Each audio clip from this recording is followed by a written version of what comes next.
Kori Scott honored by the East Orange, New Jersey mayor for her quick thinking and bravery when a friend began choking in the school lunchroom about 2 weeks ago. I could just tell because when I saw her starting to swap, she stopped, and she started patting on the table. Kori says her friend was eating a burrito and left the cafeteria at Bowser Elementary looking for water. I started following her, and I came out, and she was holding onto a rail. It's a scary situation for anyone, but young Kori remembered something important as she left the school cafeteria. Her friend would not be able to take a drink of water because she was choking. If she was holding onto the railing, and she was to go lean her head over, she would have hit her head, and she would have passed out. So I put her over, did Heimlich maneuver her 1, 2, and 3. But I did it one more time to make sure that she wasn't choking. I picked her up from school. The teacher came out near tears and was like, Kori did an exceptional job, an amazing job today. And I was like, what? She said she saved her life. She learned to do the Heimlich after her father performed it on her when she was 3. Kori's smart instincts and quick actions are the characteristics of a true hero. For her bravery, the mayor's making her mayor for the day Friday.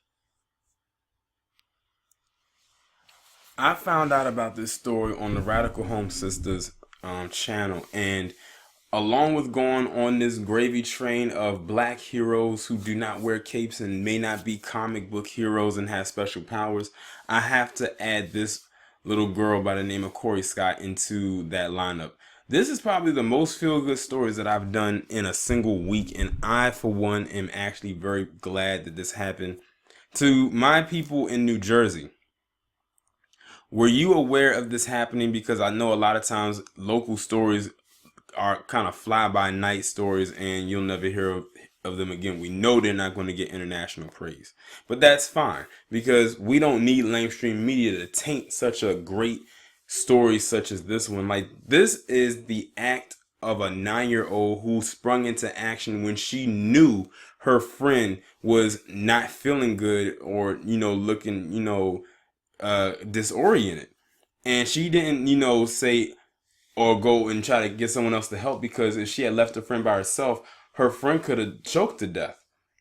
And it was quick thinking on her part when she said that her friend started to lean her head and she had to make sure she didn't hit her head, because then that could have led to not only her continuance and choke, but it could have also led to a concussion, meaning there would have been more problems and probably would have led more to a death. And I noticed in the story how they mentioned how her dad had performed the Heimlich maneuver on her when she was 3 years old. So it was almost like it was a memory type of thing for her, or maybe they taught her, or maybe he taught her how to perform it when she got a bit older to understand how it was done. So I know that was amazing, to hear, and I know that was great news that her parents found out about what their daughter had did. So she's basically now the local hero. I remember when I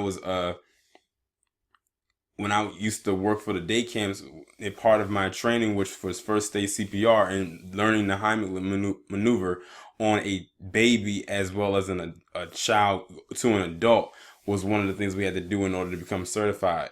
So I'm actually very proud of this little girl at the age of 9 knew what she had to do in order to save her friend from choking to death. And it's kind of weird how this happened in the cafeteria, where there's plenty of other people around, and it seems like she was the only one that picked up and knew that something was wrong with her friend, and nobody else around really knew anything, especially with how she was describing how her friend was flailing her arms the way that she was. But in the cafeteria with a bunch of kids, and kids do crazy things all the time in the cafeteria, so they probably didn't think nothing of it. But good, quick thinking on her part. That was good, quick thinking. It was a quick and instant reaction. Like, she just knew her friend was not doing good and she had to do something, because she knew if she hadn't been there, her friend probably would have died.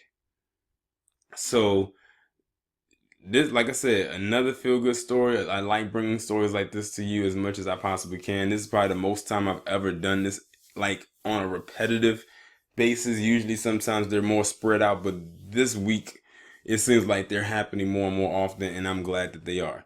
So shout out to Kori Scott and to her family. Her mother and her dad definitely are raising a courageous young girl who is now pretty much, they have a hero in their household. So that's just simply amazing. Also, shout out to the mayor for recognizing this girl's heroism. Y'all let me know what you think down in the comments. Like, share, subscribe. I'll talk to you in the next one.